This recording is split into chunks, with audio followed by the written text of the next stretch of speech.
Hi, my name is Gabriela Ortega Valdez, and today I'm going to be telling you what a manometer is, what it's used for, and how to make one at home just using some basic things that you probably already have.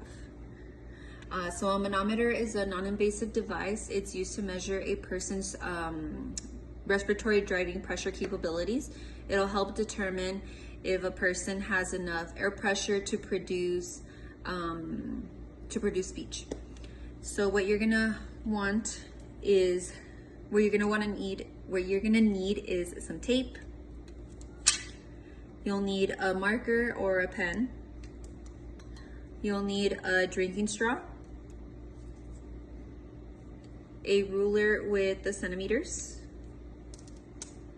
You'll need something small and thin and sharp, like a thumbtack. I didn't have a thumbtack, but I have this little tool to make a little hole on your straw, just like that.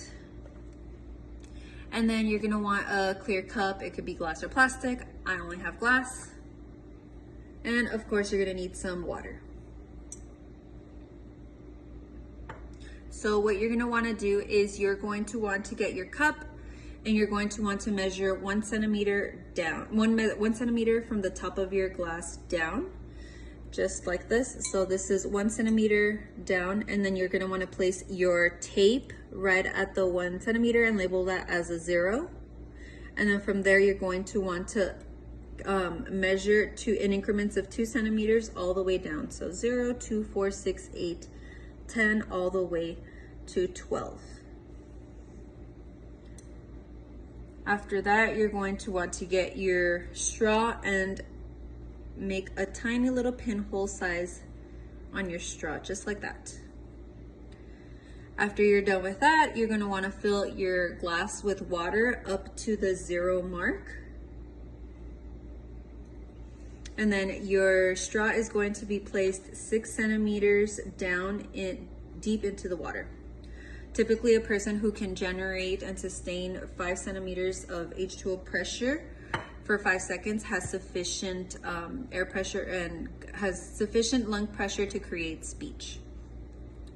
So what you're gonna wanna do in order to determine if your patient has enough respiratory driving pressure, you're gonna want them to blow into the straw for 5 seconds to create bubbles. So it's about the 6 mark, and then you're going to have them blow for 5 seconds.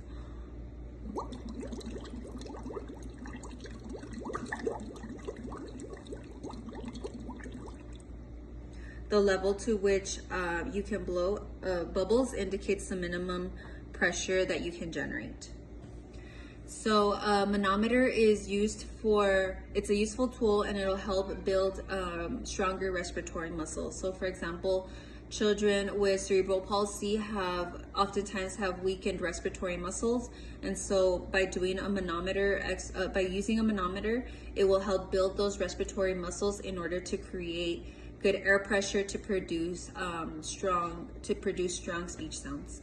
Also, people that have surgeries, oftentimes after a surgery, your air pressure, your respiratory muscles are weakened, your air pressure is lowered, and so in order to build those that air pressure and build those strong respiratory muscles, you're going to want to use a manometer. It'll help prevent illnesses, it'll help prevent pneumonia, and just really build that air pressure again after surgery. If you can displace the water for 5 seconds, so if you can produce bubbles for 5 seconds, that means that your